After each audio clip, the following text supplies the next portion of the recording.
नमस्कार प्रिय श्रोता बंधुरा राधा कृष्ण विद पियाली चैनेले आमी पियाली आछि। आज के आपनारा शुनछेन शिव पुराण। प्रिय श्रोता बंधुरा ताहले शिव पुराणेर आजकेर आलोच्य विषयबस्तु कि?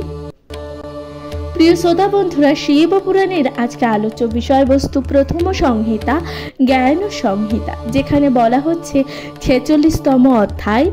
सेखाने बला हच्छे जे वेदप्रिय ओ ब्राह्मणेर काहिनी। ताहले এই যে আপনারা শুনবেন বেদপ্রিয় ও ব্রাহ্মণের কাহিনী। অবন্তী নামে এক নগর ছিল। সেই নগরের মধ্যে মহাপূর্ণা শিপ্রা নদী প্রবাহিত। সেখানে বেদপ্রিয় নামে এক ব্রাহ্মণ বাস করতেন। তিনি ছিলেন অহিতাগ্নি। তিনি ছিলেন কেমন? অহিতাগ্নি। তিনি ছিলেন সর্বকর্মপরায়ণ। তিনি ছিলেন কর্মপরায়ণ এবং বেদজ্ঞ ব্রাহ্মণ। নিয়মিত বেদ পাঠ করতেন তিনি এবং যত্নের সঙ্গে বেদের সমস্ত ক্রিয়াকলাপ মেনেও চলতেন। তিনি পার্থিব শিবলিঙ্গে পুজো করতেন। তিনি কি করতেন? এই যে পার্থিব শিবলিঙ্গ ছিল, সেই শিবলিঙ্গে তিনি পুজো করতেন। তার 4টি ছেলে ছিল। তাদের মধ্যে তাদের নামও ছিল যথাক্রমে দেবপ্রায়, প্রিয়মেধ, সুপ্রীত ও সুব্রত। তারাও তার বাবার মতো ছিল বেদজ্ঞ। তারাও শিব ভক্ত ছিলেন। ধর্মই ছিল তাদের একমাত্র আশ্রয়। সেই অবন্তী নগরে তাদের পুণ্যের ফলে ব্রহ্মতেজময়ী হয়ে ওঠে। রত্নবাল নামে সেখানে এক পর্বত ছিল। সেই পর্বতের গুহায় দূষণ নামে এক মহাসুর বাস করতেন। সেই যে মহাসুর সব সময় ধর্মের প্রতি বিদ্বেষ দেখাতো। সে একবার ব্রহ্মার তপস্যা করছিল। ব্রহ্মার বর লাভ করে সে জগৎকে তুচ্ছ জ্ঞান করতে লাগলো। সেই অসুর পৃথিবীর সমস্ত তীর্থস্থান, অরণ্য, যেখানে যত ধর্মস্থান ছিল সব নষ্ট করতে থাকে। সে জানতে পারল এই দেশে অবন্তী নামে এক নগর আছে। তখন সে তার বহু অসুর সৈন্য নিয়ে সেখানে ব্রাহ্মণদের সামনে হাজির হলো। ব্রাহ্মণদের বলল, জগতের সব দেব ও রাজাদের আমি বশ করেছি। তোমরা যদি বাঁচতে চাও তবে শৈব ধর্ম ও যাগ যজ্ঞ ইত্যাদি ত্যাগ করো। তোমরা যদি বাঁচতে চাও তাহলে যে শৈব ধর্ম ও যাগ যজ্ঞ ত্যাগ করো। তোমরা সুখ ভোগ হও, তা না হলে তোমাদের জীবন দুর্ভোগ নেমে আসবে। মহাবলশালী দৈত্যগণ তখন ব্রাহ্মণদের সুখ ভোগ হওয়ার কথা বলার জন্য চাপ দিতে লাগলো। ব্রাহ্মণদের মনে হলো যেন পৃথিবীতে প্রলয়ের সময় উপস্থিত হয়েছে। অবন্তীবাসীগণ তখন শিব ধ্যান তৎপর ছিলেন। তখন অবন্তীবাসীগণ এই যে শিবের ধ্যানে তৎপর ছিলেন। ফলে তারা বিশেষ বিচলিত হলেন না।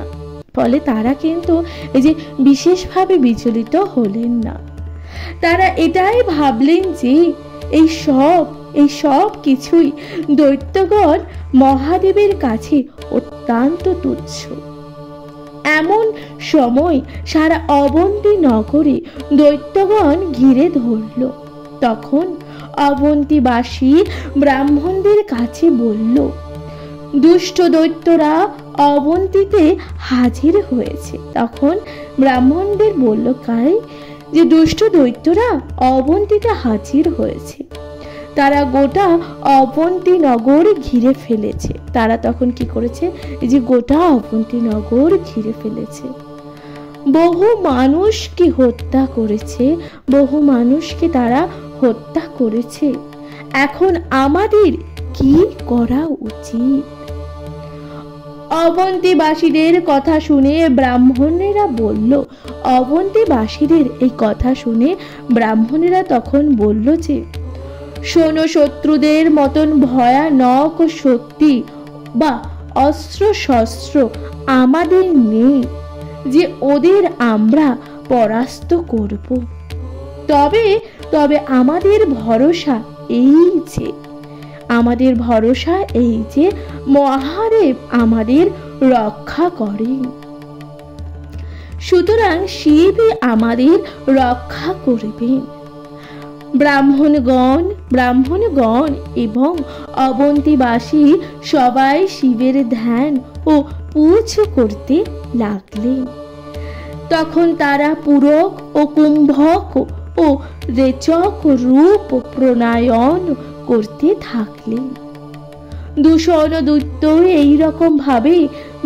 দৈত্য তখন এইরকম ভাবে চিৎকার করতে লাগলো, চলুক চলুক হত্যা চলুক চলুক।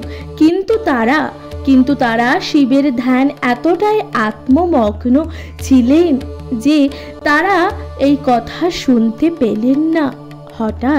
হঠাৎ ভগবানের কৃপায় পার্থিব শিবলিঙ্গ পূজার স্থান থেকে দৈত্যরা পালিয়ে যান আর দূষণ নামক এক অসুরকে মহাদেব স্বয়ং সংহার করেন। তারপর প্রসন্ন চিত্তে ব্রাহ্মণদের আশ্বস্ত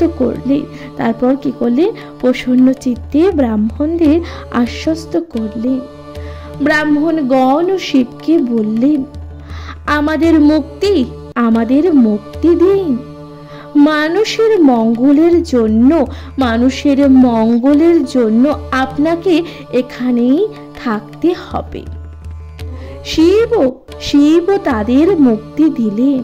শিব তখন তাদের মুক্তি দিলেন এবং শিব ভক্ত কুলকে রক্ষা করার জন্য সেখানে মহাকালেশ্বর নামে একটি গহ্বরে শিবলিঙ্গ স্বরূপে বাস করতে লাগলেন।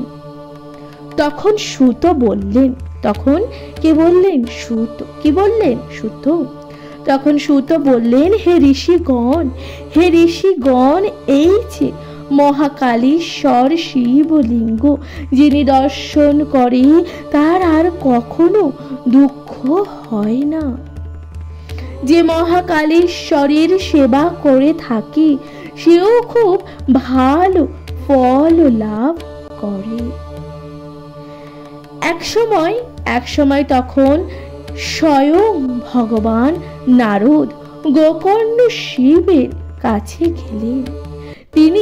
তিনি আবার বিন্ধ্য পর্বতে ফিরে যান। সেখানে তিনি বিন্ধ্য দ্বারা পূজা পান। বিন্ধ্য বললেন, আমাদের সকল বস্তু সব সময় সম্পূর্ণভাবে থাকে। কিন্তু নারদ ছিলেন দর্পহারী। তিনি বিন্ধ্যর এই কথা শুনে দীর্ঘশ্বাস ফেলে সেখানে কিছুক্ষণ অবস্থান করেন। বিন্ধ্য তখন তাকে বললেন, আপনি আমার মধ্যে কিসের অভাব দেখলেন যে এমন ভাবে শ্বাস ফেলছেন? তখন নারদ বললেন, তোমার মধ্যে সবই আছে ঠিক, কিন্তু সুমেরুই সবার সেবা।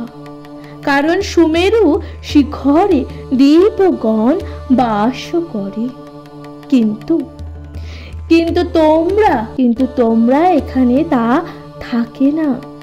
এই কথা বলে নারদ নিজ কাজে চললেন। বিন্ধ্য এই কথা শুনলেন, নিজের জীবনের প্রতি ধিক্কারও জানালেন।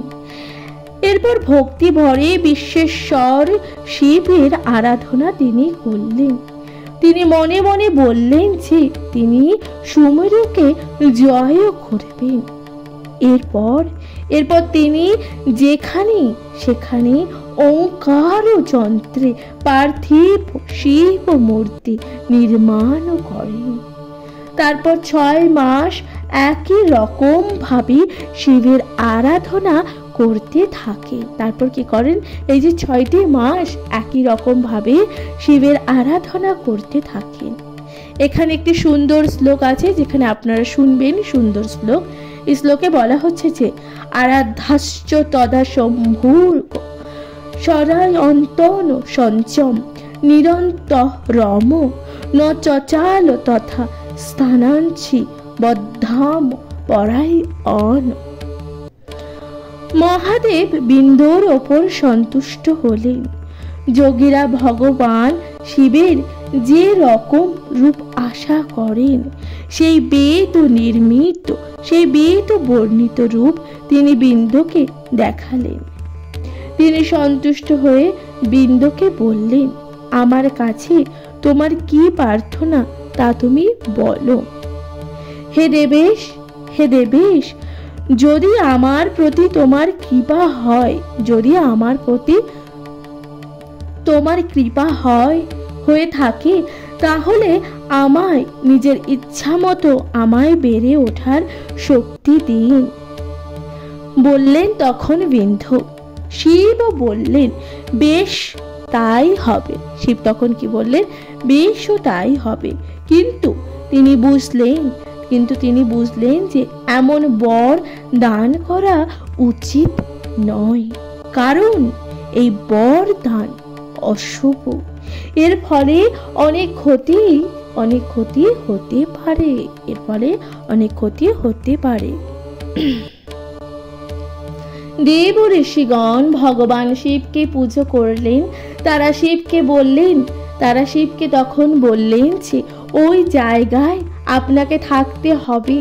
মহাদেব মানুষের মঙ্গলের জন্য সেখানে বাস করতে লাগলেন। সেখানে তিনি ওঙ্কার যন্ত্রে একলিঙ্গ ও পার্থিব মূর্তিতে একলিঙ্গ 2 রূপে আবির্ভূত হলেন। ওঙ্কার যন্ত্র বিভূষিত সদা শিবের নাম হলো ওঙ্কার। পার্থিব মূর্তিতে আবির্ভূত শিবের নাম হলো অমরেশ্বর। তখন দেব ঋষিগণ শিবের পুজো করে খুবই আনন্দ পেলেন। তারা মানুষকে এই বর দিলেন যে মানব 2 লিঙ্গের পূজা করবে, তার আর গর্ভবাস হবে না। তার যা ফল লাভ করার ইচ্ছা হবে সেই ফল লাভই করে থাকবে। এই কথা বলে সমস্ত দেবগণ তখন চলে গেলেন। প্রিয় শ্রোতা বন্ধুরা, তাহলে এখানে সমাপ্ত হলো 46তম অধ্যায়। আপনারা শুনছেন 46তম অধ্যায় শিবপুরাণ এখানেই সমাপ্ত হলো। অবশ্যই ভালো লাগলে গুরুত্বপূর্ণ মতামত দিয়ে জানাতে ভুলে যাবেন না। চ্যানেলে প্রথমবার হয়ে থাকলে অবশ্যই চ্যানেলটিকে সাবস্ক্রাইব করবেন, লাইক কমেন্ট শেয়ার করে পাশে থাকবেন। এর পরবর্তী অধ্যায় অর্থাৎ 47তম অধ্যায়, যেখানে বলা হচ্ছে যে কেদারেশ্বর শিবের কথা। আপনারা শুনবেন কেদারেশ্বর শিবের। এখন আপনারা শুনছেন শিবপুরাণের আজকের আলোচ্য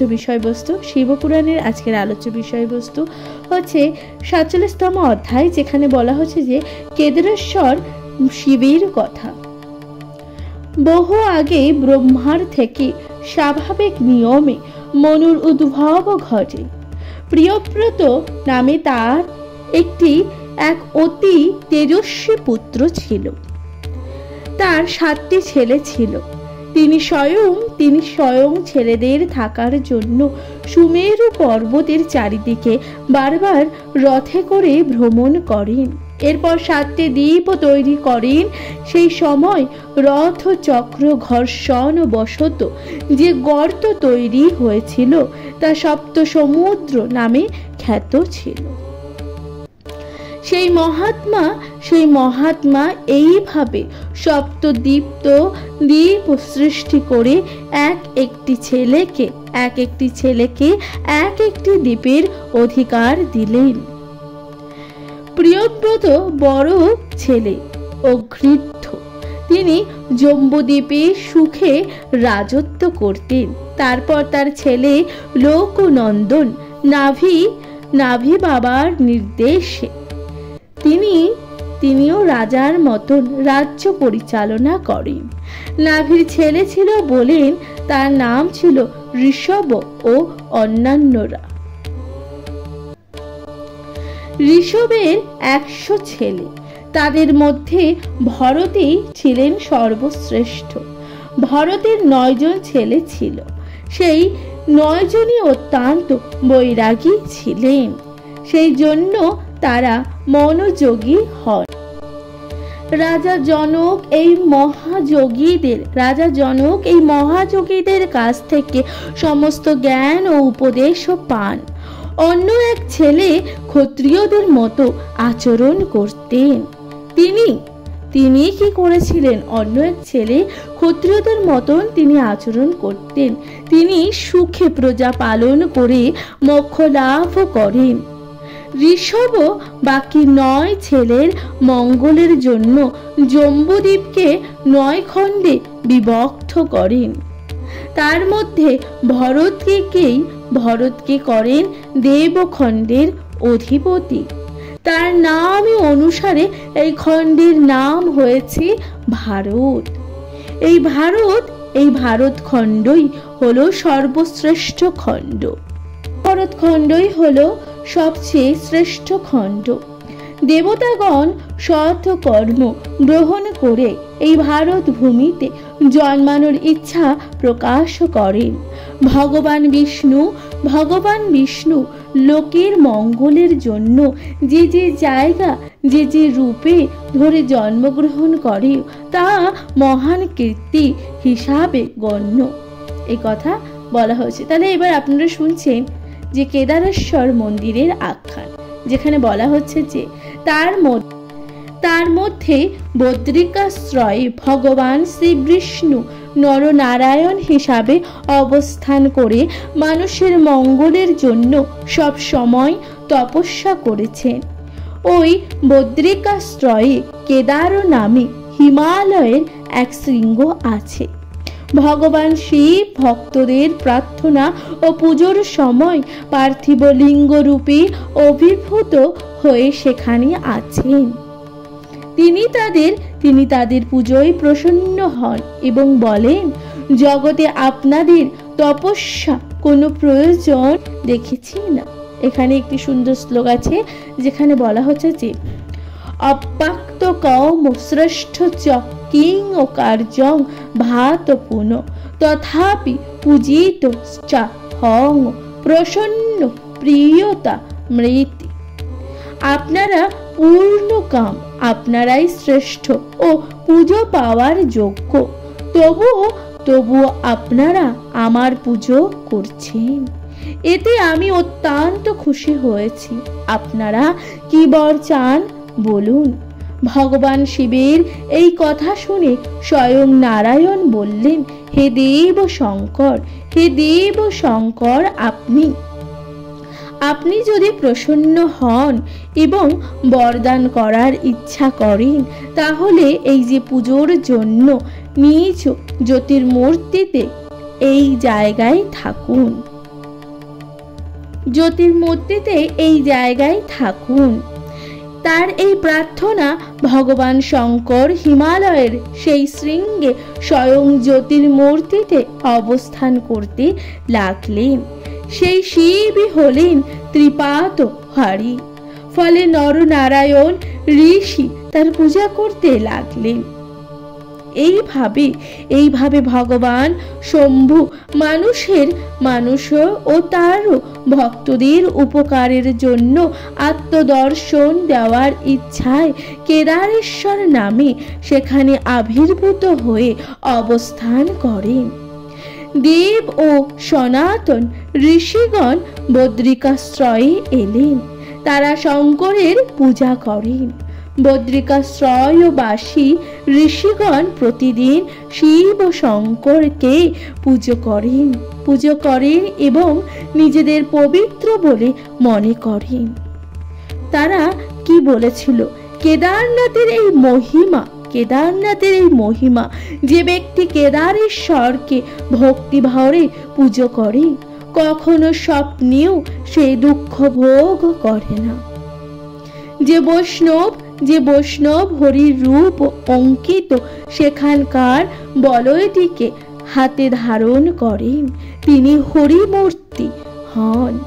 যে ব্যক্তি বদ্রিকাশ্রয়ে গিয়ে ভগবান কেদারেশ্বরের মূর্তি দেখেন তিনি সকল পাপ থেকে মুক্ত হন, তার জীবন মুক্তি ঘটে থাকে। সেখানকার নরনারায়ণ ও কেদারেশ্বর মূর্তি দেখে মানুষ যে মুক্তি লাভ করে এ বিষয়ে কোনো সন্দেহই নেই। প্রিয় শ্রোতা বন্ধুরা, তাহলে আপনারা শুনলেন 47তম অধ্যায়, যেখানে বলা হচ্ছিল কেদারেশ্বর মন্দিরের আখ্যান। প্রিয় শ্রোতা বন্ধুরা, এর পরবর্তী অধ্যায় আপনারা শুনবেন 48তম অধ্যায়, যেখানে আপনারা শুনতে পাবেন শিব কর্তৃক ভীম ও রাক্ষস বধ। প্রিয় শ্রোতা বন্ধুরা, কেমন লাগছে অবশ্যই আপনাদের গুরুত্বপূর্ণ মতামত দিয়ে জানাতে ভুলে যাবেন না। চ্যানেলে প্রথমবার শুনে থাকলে অবশ্যই সাবস্ক্রাইব করে দেবেন, লাইক কমেন্ট শেয়ার করে কমেন্টে লিখতে ভুলে যাবেন না। হর হর মহাদেব। প্রিয় শ্রোতা বন্ধুরা, তাহলে এর পরবর্তী অধ্যায় 48তম অধ্যায় শুনতে থাকুন। নমস্কার প্রিয় শ্রোতা বন্ধুরা, রাধাকৃষ্ণ উইথ পিয়ালি চ্যানেলে আমি পিয়ালি আছি। আজকে আপনারা শুনছেন শিব পুরাণ। আজকের আলোচ্য বিষয়বস্তু শিব পুরাণের 48তম অধ্যায়, যেখানে আপনারা শুনবেন শিব কর্তৃক ভীম ও রাক্ষস বধ। প্রিয় শ্রোতা বন্ধুরা, এখানে কি বলছে? ভক্তের কল্যাণ ও দাতাস ভগবান শঙ্কর কি জন্য কাম রূপে দেশে নিজ আবর্তিত হয়েছিলেন তা এখন আপনাদের বলছি। অনেক আগে ভীম নামে এক মহাবলশালী রাক্ষস ছিল। কুম্ভকর্ণের ঔরসের কর্কটির গর্ভে তার জন্ম। ভীম সেখানে সেই ভীম নামক রাক্ষস সমস্ত প্রাণীকে নষ্ট করে দিত। সে ছিল ধর্মদ্রোহী এবং মানুষ্য হতভাগ্য। তার ছেলে ও মা সহ্য পর্বতে বাস করত। দশরথের ছেলে রামচন্দ্র কুম্ভকর্ণকে বধ করেছিলেন। ফলে কর্কটি তার বালক পুত্রকে নিয়েই সৌহ পর্বতে বাস করত। এরপর কি বলছে? ভীম ও তার মাকে জিজ্ঞাসা করলো, মা তো আমার বাবাকে, কেন তুমি এখানে একা থাকো? মা কর্কটি নামক রাক্ষসী বলল, বৎস, তোমার বাবা ছিলেন রাক্ষস রাজ রাবণের ছোট ভাই কুম্ভকর্ণ। রামচন্দ্র এবং সেই রাবণ ও কুম্ভকর্ণের বধ করেছেন। রামচন্দ্র তাহলে সেই রাবণ ও কুম্ভকর্ণের বধ করেছেন। কুম্ভকর্ণ একমাত্র এই পর্বতে এসেছিলেন। আমি লঙ্কা কখনো দেখিনি, আমি এখানেই থাকি। আমার বাবার নাম কর্কট, আমার মায়ের নাম পুষ্কর্ষী। বিরাধ নামে এক রাক্ষস আমার স্বামী ছিলেন। তিনিও রামচন্দ্রের হাতে নিহত হন। বিরাট মারা গেলে আমি বাবা মার সঙ্গে এইখানেই থাকতি এবং এখানে সুতীক্ষ্ণ নামে এক মহা তপস্বী ছিলেন। একদিন আমার বাবা মা সেই মহা তপস্বী সুতীক্ষ্ণকে খেতে চেষ্টা করে। তখন সেই মহাত্মা খুব রেগে যান আর আমার বাবা মাকে ভস্ম করে দেন। তারপর থেকে আমি একাই এই পর্বতে বাস করি। এক সময় রাবণের ভাই কুম্ভকর্ণ এখানে আসেন, আমাকে সম্ভোগ করেন, তারপর এখান থেকে চলে যান। তারপর মহাবলশালী তুমি জন্মালে। আমি তাই তোমাকে নিয়ে এই পর্বতে বাস করছি। ভীম মায়ের এই কথা শুনে খুব রেগে গেলেন। সে ভাবতে লাগলেন, কিভাবে হরির ক্ষতি করা যায়, কারণ আমার বাবা মাতামহ এবং বিরাট এই যে হরির হাতে নিহত হয়েছেন এবং তাদের অনেক কষ্ট হয়েছে। আমি যদি বিরাট বা কুম্ভকর্ণের ছেলে হই, তাহলে অবশ্যই হরির ক্ষতি সাধন করব। এইসব চিন্তা করে সে পিতামহ ব্রহ্মার শরণাপন্ন হন। ব্রহ্মার তপস্যা করতে লাগলো 1000 বছর ধরে। সে ঊর্ধ্ববাহু হয়ে এক পায়ে দাঁড়িয়ে সূর্যের দিকে তাকিয়ে ব্রহ্মার ধ্যান করতে লাগলো। তার মাথা থেকে প্রচন্ড তেজ বের হয়ে দেবতাদের দগ্ধ করতে লাগলো। তখন দেবগণ ব্রহ্মার শরণ নিলেন। তারা বললেন, হে পিতামহ, হে ব্রাহ্মণ, এই যে ভীম নামে রাক্ষস আপনার তপস্যা করছে, তার তেজে সমস্ত লোক পুড়ে যাচ্ছে। সেই দুরাত্মা যা প্রার্থনা করে তাকে তা দিয়ে দিন, তা না হলে আমরা সবাই পুড়ে যাব। এই কথা তখন দেবতারা ব্রহ্মাদেবকে বলতে লাগলো। পিতামহ ব্রহ্মা তপস্যায় রত সেই বলশালী ভীমকে বরদান করার জন্য যাত্রা করলেন। ব্রহ্মা হংস জানিয়ে সেখানে আসেন। তিনি ভীমের সামনে হাজির হন এবং বলেন, হে ভক্ত, আমি তোমার প্রতি অতি প্রসন্ন হয়েছি। এখন তুমি কি বর চাও তা বলো। ভীম ব্রহ্মার এই কথা শুনে বলল, হে কমলাসন, যদি আমার ওপর আপনি খুশি হন বা হয়ে থাকেন, বরদান করতে চান, তবে আমাকে অতুল শক্তি দান করুন। ব্রহ্মাও তথস্থ বলে তখন বরদান দিয়ে ফিরে এলেন। তখন রাক্ষস ভীম অতীব অমিত বলশালী হয়ে উঠল এবং তার মাকে বলল, মা তো দেখো, আজ আমি দেবগণকে উচ্ছেদ করব। এই কথা বলে ভীম প্রথমে সেখানকার কামরূপী দেশের রাজাকে বেঁধে ফেলল। তারপর সেখানে সবাইকে মারধর করে হাতি, ঘোড়া, বধ এবং রথ, ছত্র, চামর সমস্ত সেবিকা কেড়ে নিল।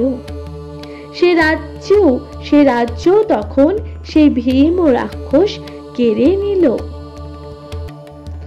তখন সেই পরম বৈষ্ণব রাজা শৃঙ্খলে আবদ্ধ অবস্থায় পার্থিব শিব মূর্তি তৈরি করে সবার চোখের আড়ালে নির্জনে শিব সাধনা শুরু করল। রাজা সমস্ত নিয়ম বিধি মেনে শিবের পুজো, ধ্যান, স্তব, মুদ্রা, আসন ইত্যাদি তৈরি করতে লাগলেন। এইভাবে পুজো করে তিনি নমঃ শিবায় মন্ত্র জপ করতে লাগলেন। তার এক স্ত্রী ছিলেন, তার নামও ছিল দক্ষিণা। তিনি সকল মঙ্গল কামনায় শিবের পুজো করতে লাগলেন। এদিকে রাক্ষস ভীম সমস্ত পৃথিবীকে বশীভূত করল। সে সনাতন দেব ধর্ম, উপনিষদ ধর্ম, স্মৃতি ধর্ম সবই ধ্বংস মূলক অন্যান্য সবই নিজে ভোগ করতে লাগলো। ঋষি ও দেবগণ রাক্ষসের অত্যাচারে অত্যাচারিত হয়ে অত্যন্ত দুঃখ পেলেন। তারা সবাই শিবকে শরণ নিলেন। তারা পবিত্র মহাকোশী নদীতে স্নান করে ওই নদীর তীরে পার্থিব শিব মূর্তি তৈরি করলেন এবং ও শিবের আরাধনা করতে লাগলেন। তারা তখন শিবের পুজো স্তব ও ধ্যানের মাধ্যমে শিবকে প্রসন্ন করলেন। এখানে একটি সুন্দর শ্লোক আছে যেখানে বলা হচ্ছে যে বেদ ধর্মং শাস্ত্র ধর্মং স্মৃতি ধর্মং পুরাতনম লোক ইত্যাচ তৎ সর্বং বুঝবে স্বয়ং আত্মান সেবাশ্চ পীড়িতা অস্তেন ঋষভ পীড়িতা ভূষম অত্যন্ত দুঃখম আপন্ন শিবঞ্চ শরণং রজু। তখন ভগবান শম্ভু বললেন যে হে দেব ঋষিগণ আমি তোমাদের পুজোয় প্রসন্ন হয়েছি। এখন তোমাদের জন্য কি করতে হবে আমাকে তা বলো।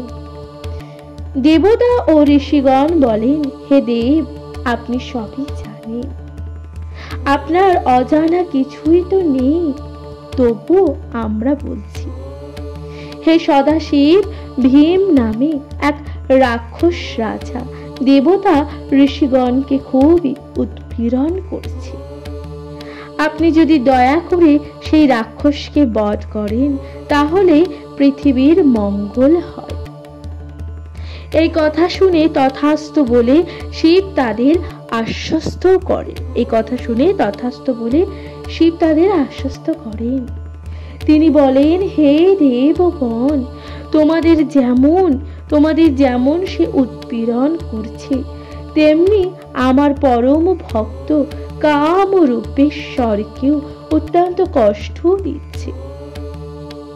অতএব একথা জেনে যে অচিরেই তোমাদের কাজ সুসম্পূর্ণ হবে। তখন দেবতা ও মহর্ষিগণ পরম আনন্দে নিজ নিজ জায়গায় চলে গেলেন। তথাকালে ভীমের কিছু রাক্ষস অনুচর তার কাছে এলো এবং তাকে বলল হে রাক্ষস রাজ, আপনি যে কামরূপী প্রদেশকে রাজাকে বন্দী করলেন, সেই রাজা পার্থিব শিবলিঙ্গ প্রতিষ্ঠা করে তার আরাধনা করছে। সে আপনার অভিচার করছে। এখন আপনার যা ইচ্ছা হয় তাই করুন। রাক্ষস ভীম তার অনুচরদের মুখে এই কথা শুনে তখনই তরবারি হাতে করে সেই রাজার কাছে গেল। সে রাজাকে বধ করতে উদ্যত হলো। সেই পার্থিব শিবলিঙ্গ ও পুজোর উপচার সকল নষ্ট করে দিল। সেই রাক্ষস রাজাকে বলল হে রাজন তুমি কি করছো সত্য করে বলো, তা না হলে তোমার নিশ্চিত জমালয়ে পাঠাবো। এই কথা তখন সেই রাক্ষস কাকে বলল? রাজাকে বলতে লাগলো। প্রিয় শ্রোতা বন্ধুরা, তাহলে এখানেই সমাপ্ত হচ্ছে 48তম অধ্যায়, যেখানে আপনারা শুনছেন শিব কর্তৃক ভীম ও রাক্ষস বধের প্রথম পর্ব। এর পরের দিন আপনারা শুনবেন দ্বিতীয় পর্ব, যেখানে রাক্ষস সেই রাজার সাথে কি ঘটনা ঘটালেন। প্রিয় শ্রোতা বন্ধুরা, শিবপুরাণ আপনাদের কেমন লাগছে অবশ্যই আপনাদের গুরুত্বপূর্ণ মতামত দিয়ে জানাতে ভুলে যাবেন না। চ্যানেলে প্রথমবার শুনে থাকলে অবশ্যই চ্যানেলটিকে সাবস্ক্রাইব করে দেবেন, লাইক কমেন্ট শেয়ার করে পাশে থাকবেন। প্রিয় শ্রোতা বন্ধুরা, তাহলে আজকের মতো জানাচ্ছি এখানে বিদায়। ভালো থাকবেন, সুস্থ থাকবেন তথা শিবপুরাণ অবশ্যই শুনতে থাকবেন। কমেন্টে লিখতে একদম ভুলে যাবেন না। হ্যাঁ হ্যাঁ মহাদেব। ভালো থাকবেন, সুস্থ থাকবেন। তাহলে আজকের মতো জানাচ্ছি এখানে বিদায়। নমস্কার।